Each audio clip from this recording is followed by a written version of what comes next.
पर फिल्म सौदागर लिए साथ हूँ मैं नूपुर। नमस्कार।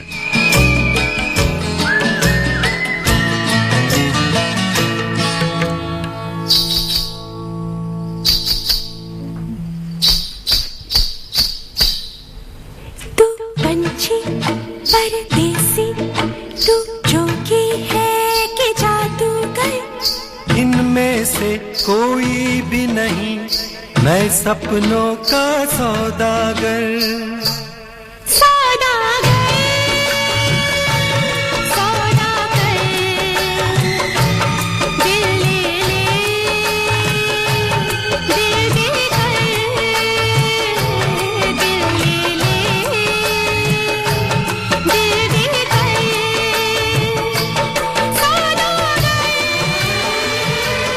सौदागर, दिल ले ले,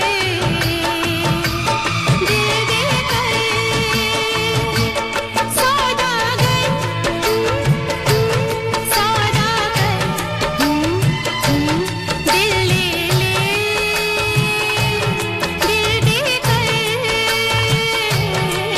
ले ले, दिल दे कर। फिल्म में मुख्य भूमिकाओं में हैं ट्रेजेडी किंग दिलीप कुमार, जिन्होंने दादा वीर का रोल किया। लीजेंडरी राजकुमार बने हैं राजेश्वर। मंधारी के जबरदस्त किरदार में नजर आए पर्दे पर अनुपम खेर। नए कलाकार विवेक मुश्रान बने वासु और मनीषा कोइराला हैं राधा। इन दोनों ने ही इस फिल्म से हिंदी फिल्म जगत में डेब्यू किया। किसी का वो पकड़े हाथ, किसी का वो पकड़े जो छोड़े जग सारा। तू ऊंचे महलों वाली, मैं बेघर बंजारा। एक दूजे के दिल में रहेंगे, क्या करना है घर। सौदागर, सौदागर, दिल ले ले, दिल दे कर, दिल ले ले, दिल दे कर। इनके अलावा हैं चुनिया के किरदार में अमरीश पुरी, जैकी श्रॉफ बने विशाल, आरती का किरदार निभाया दीप्ति नवल ने, दादी हैं दीना पाठक, पल्लवी जोशी बनी है अमला, कुणाल बने हैं अभिनव चतुर्वेदी, मालविका तिवारी हैं राजेश्वर की पत्नी, मुकेश खन्ना बने हैं गगन, गजेंद्र हैं दिलीप ताहिल और बालीराम हैं गुलशन ग्रोवर।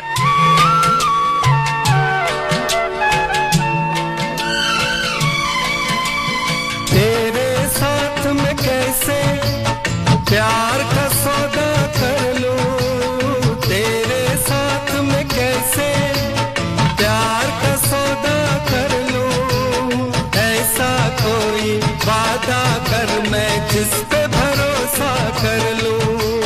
जो चाहे लिखवा ले मुझसे कोरे कागज पर। सौदागर, सौदागर, दिल ले ले, दिल दे कर, दिल ले ले, दिल दे कर। फिल्म का दिलकश संगीत बनाया है लक्ष्मीकांत प्यारेलाल संगीतकार जोड़ी ने। गीतकार हैं आनंद बख्शी। फिल्म के गीत इमली का बूटा को फिल्माया गया ब्यास नदी के किनारे। राजेश्वर सिंह का घर है मनाली का एक रिजॉर्ट। मनाली के हिडिंबा मंदिर के आसपास मिलते दिखाया गया वासु और राधा को। विवेक मुश्रान ने जो किरदार निभाया वो रोल पहले ऑफर किया गया था आमिर खान को, मगर उन्होंने इनकार कर दिया। सुभाष घई चाहते थे वासु का रोल बॉबी देओल करें, मगर धर्मेंद्र जी ने अपने बेटे को खुद ही लॉन्च करने की प्लानिंग कर ली थी, तो बॉबी देओल भी वासु नहीं बन पाए। इसके अलावा चंद्रचूड़ सिंह और नासिर खान ने भी ऑडिशंस दिए इस रोल के लिए, मगर सिलेक्ट हुए विवेक मुश्रान। मनीषा कोइराला 1989 में नेपाली फिल्म से पर्दे पर उतरी, मगर उनकी हिंदी फिल्म अनोखा अंदाज अटक गई, तो उनका डेब्यू हुआ सौदागर से। विवेक और मनीषा की ये नई जोड़ी हिट हुई, दर्शकों ने इसे खूब पसंद किया और सौदागर के बाद इन दोनों ने फर्स्ट लव लेटर, इंसानियत के देवता और सनम में भी साथ काम किया। मनीषा के रोल के लिए दिव्या भारती और पूजा भट्ट ने भी अपना इंटरेस्ट दिखाया था, मगर सिलेक्शन हुआ मनीषा कोइराला का। हम सुन रहे हैं फिल्म सौदागर आकाशवाणी गोल्ड पर। मोदी सरकार की गारंटी PMGKAY प्रधानमंत्री गरीब कल्याण अन्न योजना विश्व की सबसे विशाल खाद्य सुरक्षा योजना, जिसके तहत वर्ष 2020 से 80 करोड़ लाभार्थियों को मुफ्त राशन दिया जा रहा है। और अब भारत सरकार अगले 5 वर्षों यानी कि 2028 तक देश की किसी भी राशन की दुकान से गरीबों को मुफ्त राशन उपलब्ध करवा रही है। मुसीबतों की छुट्टी, मोदी की गारंटी। किसी भी उपभोक्ता शिकायत के लिए 1915 पर कॉल करें। जागो ग्राहक जागो, उपभोक्ता मामले विभाग, भारत सरकार द्वारा जनहित में जारी। आज सुबह 5 बजे उठा, अस्पताल की ओपीडी में दिखाना था, जल्दी गया तो शुरू का नंबर मिल गया। मुझे भी पापा को ओपीडी ले जाना था, पर मैं 9 बजे उठा। फिर तो पूरा दिन लाइन में निकला होगा। नहीं, मिनटों में हो गया। वहाँ QR कोड स्कैन किया और हो गया ओपीडी रजिस्ट्रेशन। ये सब मेरे आभा अकाउंट का कमाल है। तुम भी आभा बनाओ और समय बचाओ। ये है बेहतर डिजिटल स्वास्थ्य सेवाओं की मोदी सरकार की गारंटी। ये आभा कार्ड यानी आयुष्मान भारत हेल्थ अकाउंट के अनेक फायदे हैं। इससे मेडिकल रिपोर्ट्स, दवाओं की पर्चियां, ब्लड ग्रुप की जानकारी, डॉक्टर कौन है उसकी जानकारी, ये सब एक साथ रिकॉर्ड में रहेगा। अधिक जानकारी के लिए abdm.gov.in पर जाओ या 14477 पर कॉल करो। आज देश भर रहा है विकसित भारत की मंजिल की ओर ऊंची उड़ान। हर क्षेत्र में हो रहा है राष्ट्र निर्माण। मिल रहा है तेजी से करदाताओं की बढ़ती संख्या का साथ। सबके प्रयास से ही तो हो रहा है पूरे देश का विकास। तो इस विकास में जरूरी है आपकी भी भागीदारी। अपने एडवांस टैक्स की आखिरी किश्त 15 मार्च 2024 या उससे पहले अवश्य जमा करें और समय पर अपने अग्रिम कर का भुगतान कर निभाएं अपनी जिम्मेदारी। कंपनीज, कॉर्पोरेट्स या फिर सैलरीड एम्प्लॉयज जिनकी TDS या TCS कटने के बाद भी कर देयता 10,000 रूपए या उससे अधिक है, उनके लिए एडवांस टैक्स देना आवश्यक है। प्रत्येक आय करदाता एक राष्ट्र निर्माता। 10 लाख की लॉटरी मुझे, वाह! फर्जी ऑफर्स से सावधान। RBI कहता है जानकार बनिए, सतर्क रहिए। ये है आकाशवाणी और आप सुन रहे हैं गोल्ड 100.1 पर।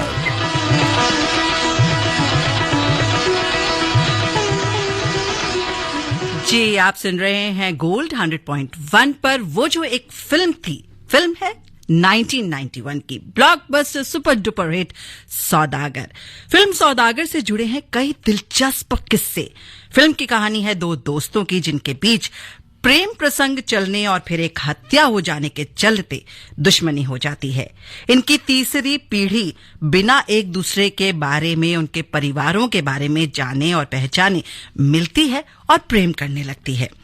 कैसे ये प्रेम कहानी आगे बढ़ती है और दोस्त से दुश्मन बने राजू और वीरू फिर एक दूसरे के सामने होते हैं, इसी के सहारे 3.5 घंटे की यह फिल्म आगे चलती है।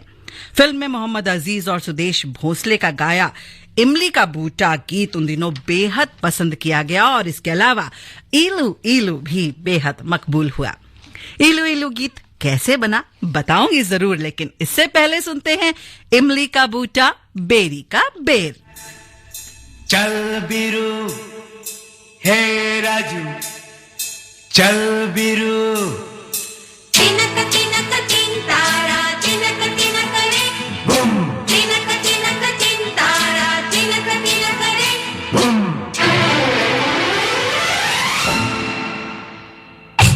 इमली का बूटा बेरे का पेड़, इमली खट्टी मीठे बेर।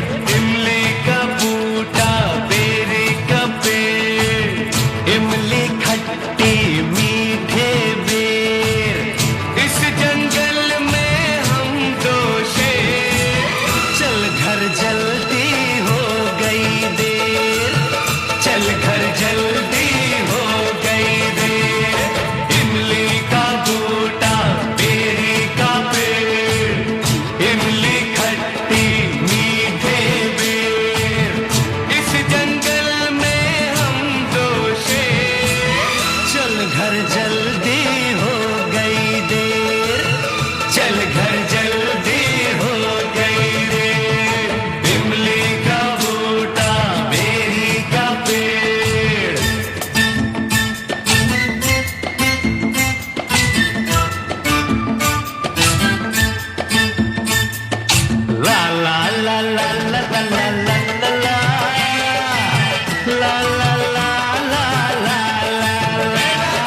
जिस दिन से तू रूठ गया, जिस दिन से तू रूठ गया, तेरी कसम दिल टूट गया। ना जाने कब रात हुई, ना जाने कब हुई सवेर। इमली का बूटा, बेरी का पेड़, इमली खट्टी मीठे बेर। इस जंगल में हम दो शेर, चल घर जल्दी हो गई देर, चल घर जल्दी हो गई देर। इमली का बूटा, बेरी का पेड़।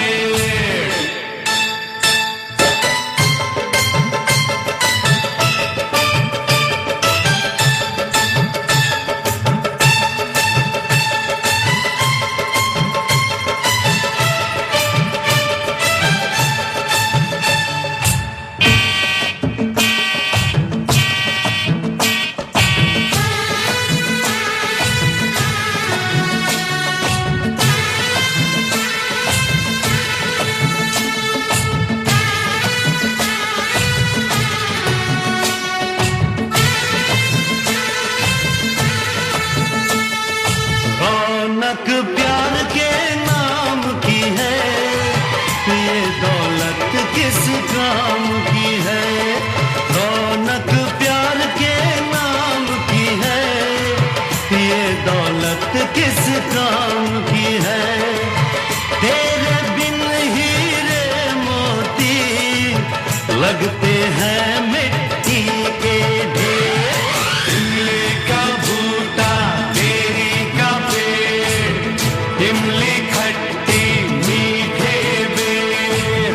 इस जंगल में हम दो शेर, चल घर जल्दी हो गई देर, चल घर जल्दी हो गई देर। इमली का बूटा, बेरी का पेड़, तिनक तिनक तिन तारा, तिनक तिनक रे। कत्ल क्या था और कातिल कौन था, ये हमसे ज्यादा तुम जानते हो। और रही इतिहास की बात, ये ठाकुर राजेश्वर सिंह इतिहास बताता नहीं, इतिहास बनाता है। ये हैं ठाकुर राजेश्वर सिंह की दमदार बुलंद आवाज का कमाल। फिल्म सौदागर में जो हमने जाना पहचाना, वैसे इससे पहले भी जाना, राजकुमार साहब अपनी बुलंद आवाज के लिए ही जाने गए। हिंदी सिनेमा में राज कपूर के बाद शोमैन की पदवी पाने वाले दूसरे फिल्म मेकर बने सुभाष घई साहब। इन्होंने यूं तो अपने फिल्मी करियर में कई फिल्मों का निर्माण और निर्देशन किया, मगर वो एक फिल्म जिसने इनको फिल्म फेयर पुरस्कार दिलवाया वो है सौदागर। फिल्म का गीत ईलू ईलू कैसे बना?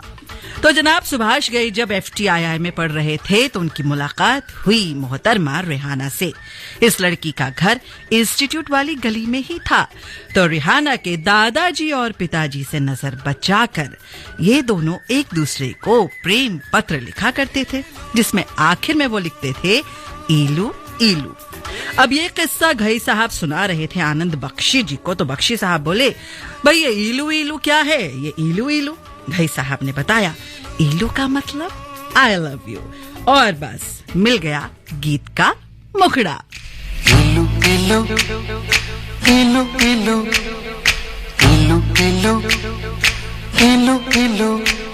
ये ईलू ईलू क्या है?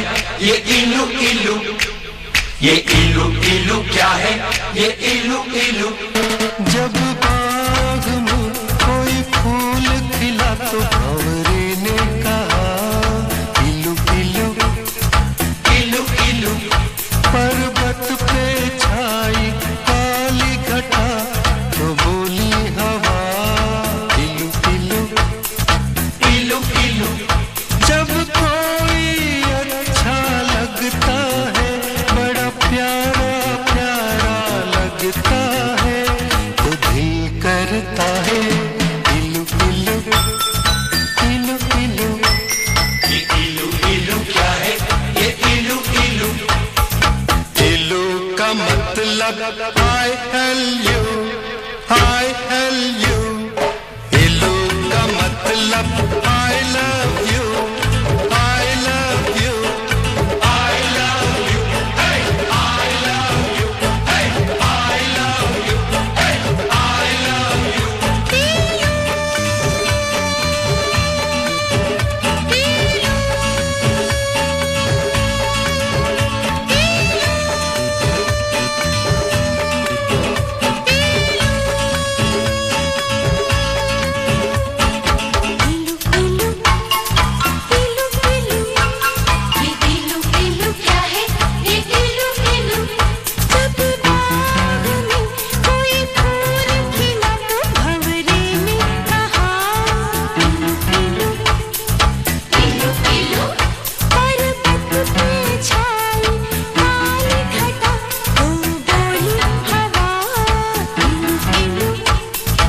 जब मीठे बोल कोई बोले मिस्र की मीठी डलियों से, जब मस्त बहारों का मौसम गुजरे गाँव की गलियों से, जब मिट्टी से आए खुशबू,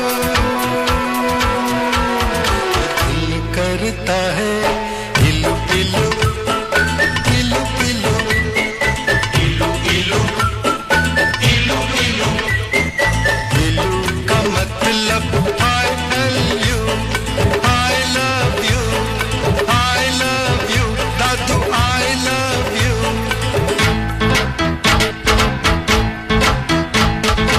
इलू इलू इलू इलू इलू इलू इलू इलू। सावन के महीने में शायद सारे पागल हो जाते हैं, जब मोर पपीहा कोयल सब बागों में शोर मचाते हैं, आवाज़ आती है हर सू, तो दिल करता है इलू इलू इलू इलू इलू इलू इलू इलू। इलू का मतलब I tell you, I love you, I love you, I love you।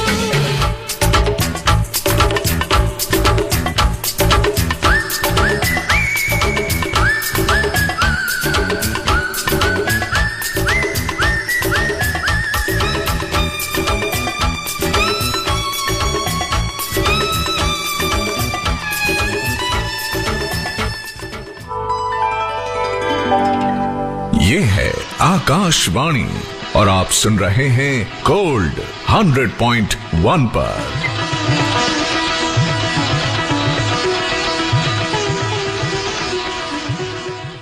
जिनमें है राष्ट्र प्रेम का जज्बा, जिनमें है अटूट साहस, उन्हें पुकारती है भारतीय सेना।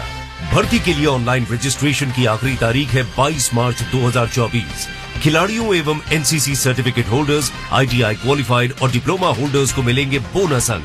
रजिस्ट्रेशंस एवं परीक्षा प्रक्रिया और अभ्यास के लिए मॉक टेस्ट संबंधी वीडियोस तथा अधिक जानकारी के लिए विजिट करें www.joinindianarmy.nic.in। मौसम के मुताबिक खान पान बदलना हमारी परंपरा है। हल्का और पौष्टिक भोजन गर्मी के दिनों में सेहत अच्छी रखता है। अधिक पानी की मात्रा वाले मौसमी फल और सब्जियां शरीर को ठंडा रखते हैं। प्याज का सलाद और नमक जीरे वाला कच्चा आम जैसे पारंपरिक उपचार तापघात को रोकते हैं। ताकत देने वाले प्राकृतिक तरल जैसे ORS, नारियल पानी, नींबू पानी, छाछ, आम पन्ना, मूंग का पानी पिएं। शराब, चाय, कॉफी और सॉफ्ट ड्रिंक टालें। अत्याधिक नमक, मसाले, तला हुआ और उच्च प्रोटीन वाला भोजन टालें। बासी खाना न खाएं। मांसाहारी लोग तले या लाल मांस की जगह भुना हुआ मांस खाएं। अच्छा खाएं, स्वस्थ रहें, सुरक्षित रहें। NDMA एवं IIPHG द्वारा जनहित में जारी। अरे राजू बेटा, तूने नई बाइक ले ली? ऐसे ही तरक्की करो, खूब आगे बढ़ो बेटा। अरे चाची, सिर्फ मैं नहीं, मेरे जैसे 25 करोड़ लोग गरीबी से बाहर निकल चुके हैं और मैं गारंटी देता हूँ कुछ सालों में अपने देश से गरीबी पूरी तरह खत्म हो जाएगी। गारंटी? कैसी गारंटी? अरे चाचा, मोदी की गारंटी। मुसीबतों की छुट्टी, मोदी की गारंटी, ओ मोदी की गारंटी। बाबा हमारे लिए कितनी मेहनत करते हैं, कितना कितना वजन उठाते हैं, कितना पसीना बहाते हैं, कड़ाके की ठंड से लड़ते हैं, हमें मजबूत बनाते हैं बाबा। पर बाबा को मजबूत कौन बनाता है? मोदी जी। 1.5 गुना MSP देकर, किसान सम्मान का उपहार देकर, ऑनलाइन मंडियां खोलकर, फसल बीमा का कवरेज बढ़ाकर, नैनो यूरिया की बड़ी ताकत देकर, बीज से बाजार तक मजबूत कड़ी जोड़कर, मेरे बाबा मजबूत तो देश मजबूत। Thank you Modi ji. सशक्त किसान, मोदी सरकार की गारंटी।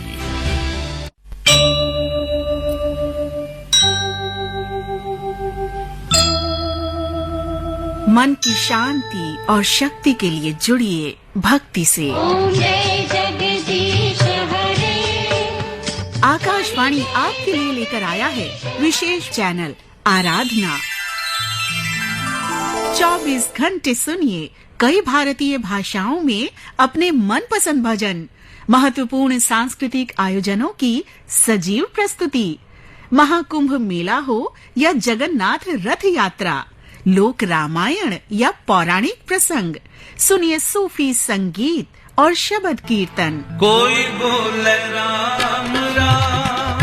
आध्यात्मिक ऊर्जा का संचार करता आकाशवाणी का Aradhana channel, news on AIR app, DTH और YouTube पर भी उपलब्ध। आराधना चैनल। बोले राम राम, कोई खुदाए, कोई सेवे गुसैया, कोई अल्लाह।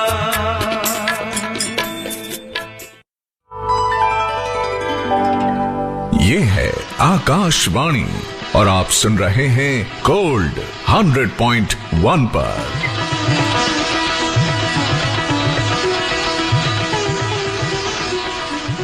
प्रोग्राम है वो जो एक फिल्म थी। आज की फिल्म 1991 की सौदागर आकाशवाणी गोल्ड पर आप सुन रहे हैं। ये है FM 100.1 मेगाहर्ट्ज। तो मुक्ता आर्ट्स प्राइवेट लिमिटेड बैनर तले बनी सौदागर फिल्म की कहानी आपको बताती हूँ। हिमाचल की पहाड़ियों में घूमने वाला एक बूढ़ा अपाहिज फकीर है, नाम है मंधारी, जो अपने पुराने 2 अजीज दोस्तों के खो जाने का गम सीने में दबाए भटकता फिरता है। चित्रकारी भी करता है। बहुत से अपने दोस्तों के साथ और भी किरदारों के इसने चित्र बना रखे हैं। इसने सनातनपुर के इतिहास को अपनी आंखों से देखा है। कई सौदागरों को बनते बिगड़ते देखा है। मंधारी कुछ बच्चों को सौदागर की कहानी सुनाता है और फिल्म की कहानी फ्लैशबैक में शुरू हो जाती है। 2 छोटे बालक, गहरे दोस्त, सनातनपुर की धरती पर शरारतें करते फिरते एक दूसरे के बिना मानो सांस भी नहीं लेते थे। एक था राजू, बीरू दूसरा। राजू राजा का बेटा, बीरू गरीब किसान का बेटा। दोनों गाते फिरते इमली का बूटा, बेरी का बेर, इमली खट्टी मीठे बेर, इस जंगल में हम 2 शेर। वक्त बीतते दोनों बड़े हो जाते हैं। गांव का गुंडा बलीराम वीरू पर हाथ उठाता है तो राजू बलीराम की आंख फोड़ देता है। उसे बहुत पीटता है कि कैसे उसने उसके दोस्त पर हाथ उठाया। राजेश्वर की बहन यानी राजू की बहन पलीकांता बड़ी हो गई है, मनी बन वीरू से प्यार करने लगी है और ये बात समझ जाती है राजेश्वर की बीवी। तो पलीकांता और वीरू की शादी की बात छिड़ती है। दोस्ती को रिश्ते में बदलने की तैयारी शुरू कर दी जाती है। चुनिया यानी राजेश्वर के साले साहब को ये बात खटकने लगती है। वीरू एक विवाह में शामिल होने जाता है जहां दहेज के कारण बारात वापस जाने लगती है और हालात कुछ ऐसे बिगड़ जाते हैं कि वीरू उस बेसहारा लड़की से शादी करने पर मजबूर हो जाता है। उधर राजू की बहन ये देखकर आत्महत्या कर लेती है। दोस्त से धोखा खाकर राजेश्वर अब जानी दोस्त से जानी दुश्मन बन जाता है और चुनिया आग में घी डालने का काम करता रहता है। बस पक्की दोस्ती में पक्की दरार आ जाती है। अब दोनों शेर साथ नहीं बल्कि आमने सामने हैं। राजेश्वर विदेश चला जाता है, वहां कारोबार बढ़ाता है और इस तरह 25 साल गुजर जाते हैं। वीरू सनातनपुर का मुखिया बन बैठा है। उसके 2 बेटे फलों और सब्जियों के सौदागर बन चुके हैं। राजेश्वर के भी 2 बेटे हैं जो सनातनपुर पर अपना हक अब 25 साल बाद वापस चाहते हैं। ये हैं दिलीप ताहिल और डेविड। वीरू के बेटे हैं जैकी श्रॉफ, जिसकी पत्नी है दीप्ति नवल, और दूसरा बेटा है मुकेश खन्ना। यानी यहाँ पर आपको बता दूं, वैसे मैं बता चुकी हूँ, जैकी श्रॉफ ने विशाल का किरदार निभाया और मुकेश खन्ना ने गगन का। दुश्मनी अब दूसरी पीढ़ी के बीच शुरू हो चुकी है। चुनिया साजिश कर रहा है सबको खत्म करके बलीराम के साथ सनातनपुर पर राज करने की। विशाल उसके मंसूबे सुन लेता है, जान जाता है और दोनों मिलकर उसकी हत्या कर देते हैं। वीरू बदला लेने पर उतारू हो जाता है। इस बीच विशाल के बेटे वासु को सुरक्षित जगह पर एक आश्रम में स्वामी जी के पास भेज दिया जाता है।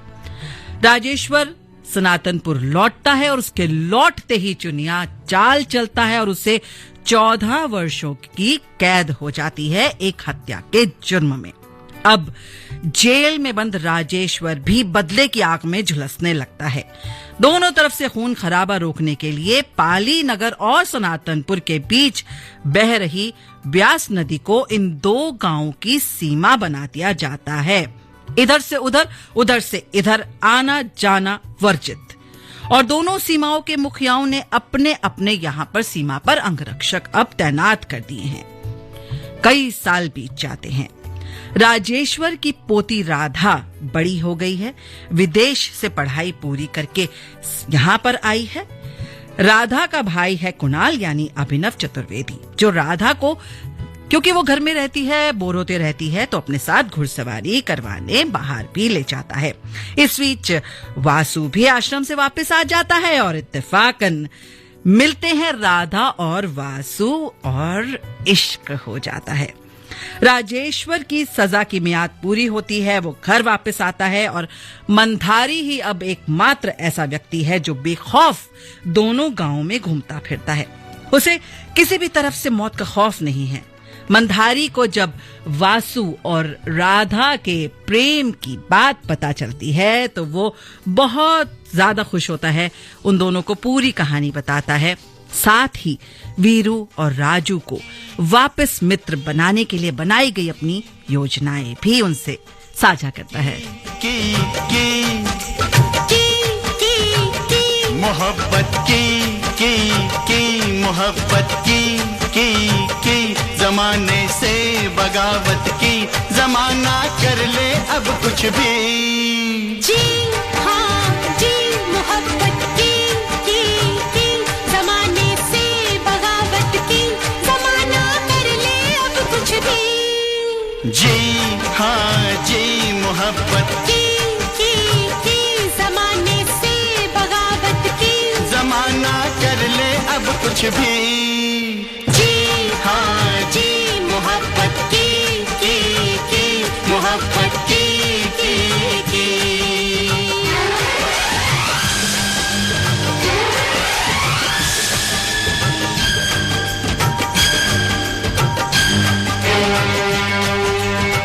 सबको डाल दिया मुश्किल में, सबको डाल दिया मुश्किल में, हमने आज भरी महफिल में ये तोहमत अपने सर पे ली। जी हाँ जी, मोहब्बत की मोहब्बत की जमाने से बगावत की, जमाना कर ले अब कुछ भी। जी हाँ जी, मोहब्बत की मोहब्बत की।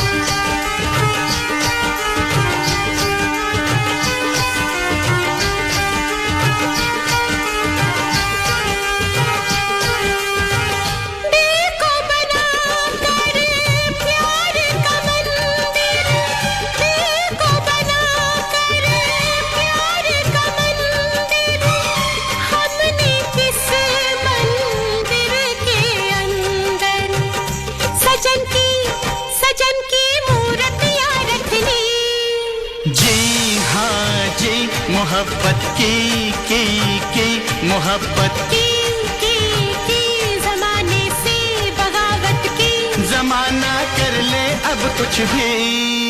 जी हाँ जी, मोहब्बत की मोहब्बत की। जी हाँ जी, जब मोहब्बत कर ली तो जमाना क्या करेगा। वासु और राधा साथ देने का वादा करते हैं। इस बीच कुणाल और अमला के बीच भी संबंध बनते हैं और वक्त बीतते अमला कुणाल के बच्चे को जन्म देती है। कुणाल को जब ये बात पता चलती है तो वो डर कर वहां से भाग जाता है। मौका देखकर चुनिया अमला को अगवा कर लेता है, उसकी इज्जत से खेलता है और अमला को मार डालता है। सच्चाई किसी को पता नहीं, सब राजेश्वर को ही इसके लिए जिम्मेदार मानते हैं। चुनिया के कारनामों से सभी अनजान हैं। मंधारी राधा को मजलूम बेसहारा बनाकर वीरू के घर छोड़ आता है और उधर वासु को आचार्य जी के यहाँ छोड़ने के बहाने मंधारी वासु को राजेश्वर के घर छोड़ आता है। बच्चों की अदला बदली हो जाती है और इसका कारण यह है कि मंधारी चाहता है कि दोनों बच्चे अब अपने अपने जिनको वो प्यार करते हैं उनके दादाओं के दिलों में जगह बनाएं और वीरू और राजू को एक बार फिर साथ ले आएं। जाहिर सी बात है, दो प्यार करने वाले इधर से उधर हो गए हैं तो याद तो आती ही होगी।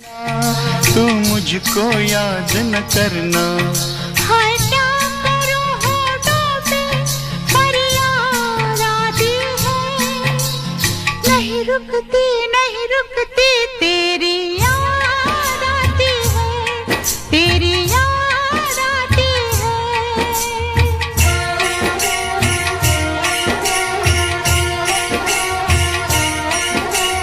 जब तक अपने अरमानों के गुलशन खिल ना जाए और हम मिल ना जाए, नींदें बर्बाद न करना, तू मुझको याद न करना, तू मुझको याद न करना। हाय क्या करूं होठों पे फरियाद आती है, नहीं रुकती तेरी याद आती है, तेरी याद आती है, तेरी याद आती है।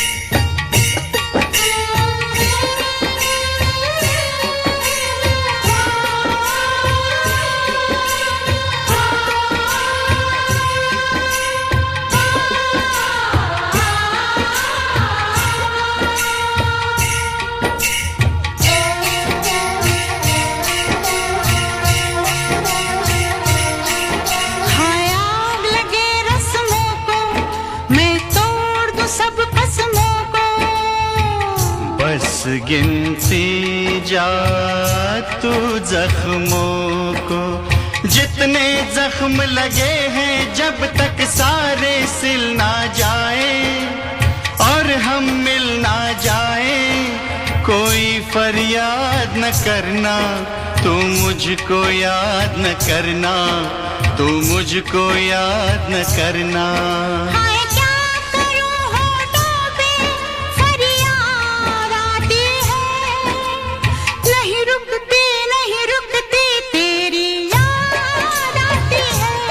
तेरी याद आती है, तेरी याद आती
कांटों पे चलते ये पाँव छिल ना जाए और हम मिल ना जाए, कोई फरियाद न करना, तू मुझको याद न करना, तू मुझको याद न करना। मानो दोनों कह रहे हों कि हम जैसा सौदागर ना मिलेगा तुम्हें बेवफाओं के शहर में, अपनों के आंसू खरीदने का हौसला रखते हैं हम अपनी मुस्कान बेचकर।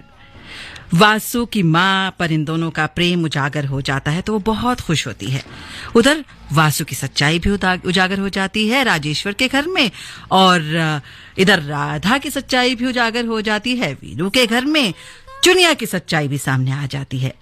हालात बेहतरी की ओर बदलते लगते हैं और वीरू और राजू यहाँ पर एक बार फिर दोस्ती का हाथ बढ़ाकर जंगल के शेरों की तरह आमने सामने होने की जगह साथ में एक बार फिर से नजर आने लगते हैं।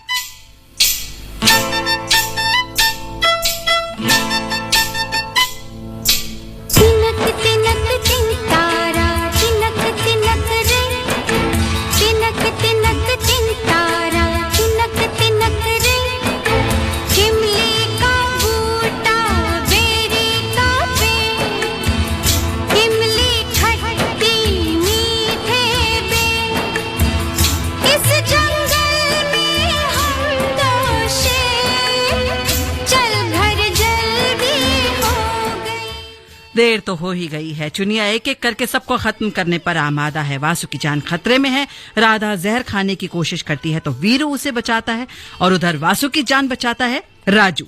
फिर दोनों दोस्त बच्चों को बचाते बचाते खुद जख्मी हो मारे जाते हैं। कहानी रियल टाइम में लौट आती है। वासु और राधा ने शादी कर ली है। उन्होंने अपने दादाओं के नाम पर एक ट्रस्ट बनाया है जो बच्चों को शिक्षा प्रदान कर रहा है।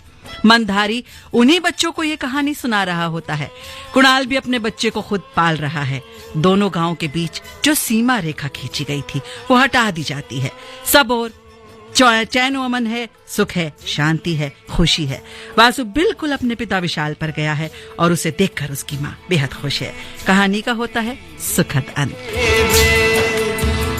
इस जंगल में हम दो शेर, कल घर जल्दी हो गई रे। इमली का बूटा, बेरी का पेड़, इमली खट्टी मीठे बेर। सुभाष घई की फिल्मों में एक अलग तरह की कहानी देखने सुनने को मिलती है। अपनी फिल्मों की कहानी और किरदारों को रियल बनाने के लिए वो हर तरह के जोखिम उठाने को तैयार रहते थे। ऐसा ही कुछ उन्होंने किया फिल्म सौदागर में। इस फिल्म में दो वेटरन एक्टर्स दिलीप कुमार और राजकुमार को सालों पहले एक दूसरे के साथ काम न करने की कसम ये दोनों खा चुके थे। इन दोनों को साथ कास्ट किया सुभाष घई ने। दिलीप साहब और राजकुमार जी ने 1959 में आई फिल्म पैगाम में साथ स्क्रीन शेयर की थी। फिल्म में राजकुमार थे बड़े भाई और दिलीप थे छोटे भाई। एक सीन ऐसा आया जिसमें राजकुमार को दिलीप जी को तमाचा मारना था। बस सीन को रियल बनाने के लिए शायद राजकुमार जी ने ऐसा जोरदार सच का तमाचा मारा कि दिलीप साहब सन्न रह गए और उन्होंने कुछ देर के लिए उन्हें समझ ही नहीं आया कि हो क्या रहा है।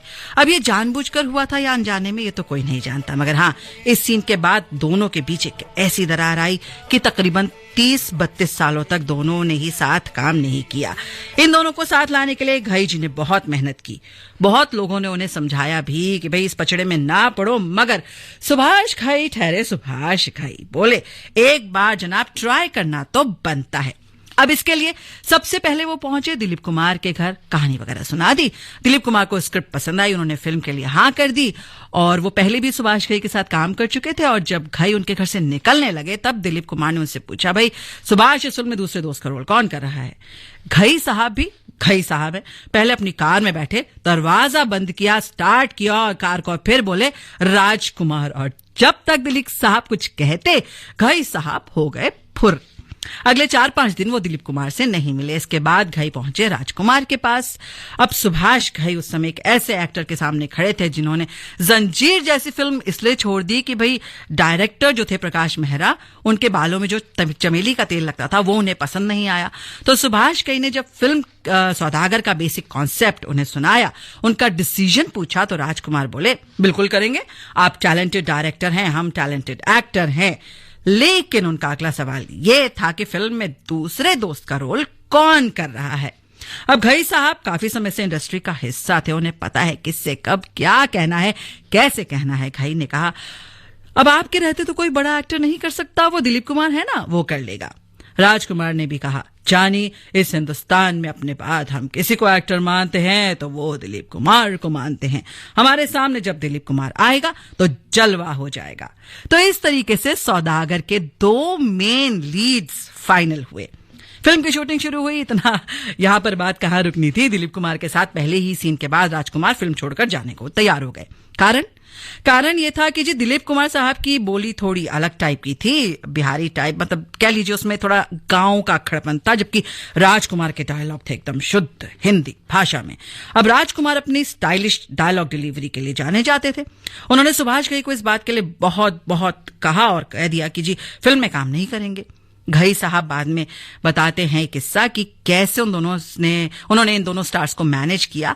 वो 2 घंटे तक राजकुमार साहब की मनुहार करते रहे, लेकिन बात न बनती देख उन्होंने फिर एक पैंतरा आजमाया। यहां पर क्या आजमाया जी? उन्होंने राजकुमार से कहा कि जी दिलीप साहब का जो किरदार है वो गरीब है, किसान का बेटा है, इसलिए उनके किरदार के लिए वो भाषा रखी गई जो उनको सूट कर रही है।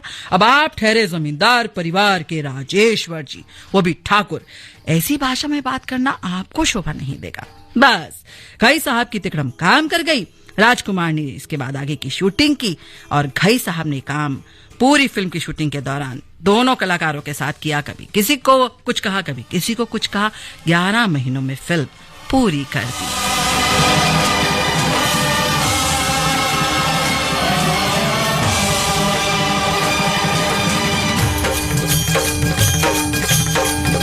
बंसी वाले गोकुल के राजा, तेरी अखियां तरस गई, अब तो आजा आजा आजा। लटखट बंसी वाले गोकुल के राजा, मेरी अखियां तरस गई, अब तो आजा आजा।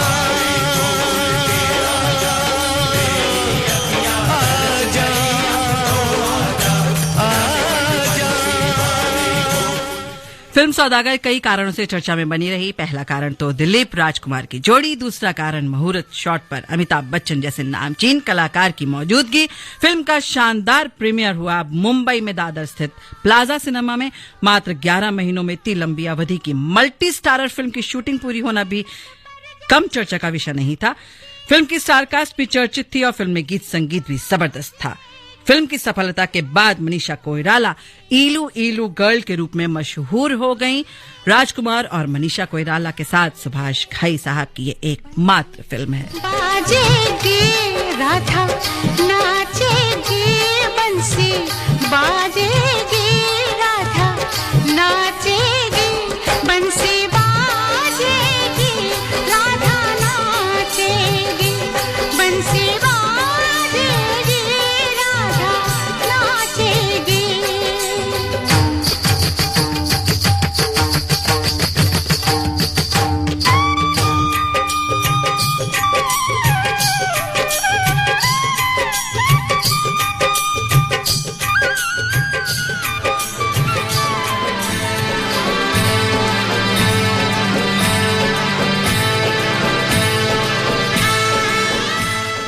उम्मीद करती हूँ कि फिल्म सौदागर के बारे में तमाम जानकारी और फिल्म की कहानी ने आपको इतना तो प्रभावित किया ही होगा कि आज के बाद पहली फुर्सत मिलते ही आप याद करेंगे वो जो एक फिल्म थी सौदागर और इसे देखने की कोशिश करेंगे।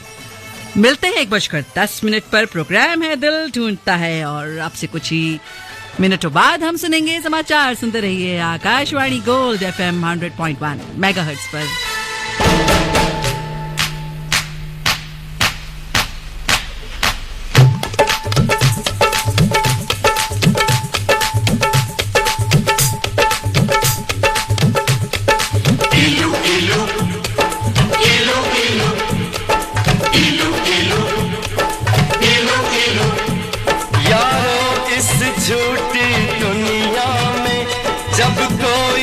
सच्ची बात कहे, जब भोर भये पंछी जागे और शिव मंदिर में शंख बजे, जब मस्जिद में हो अल्लाह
की ताजा खबर।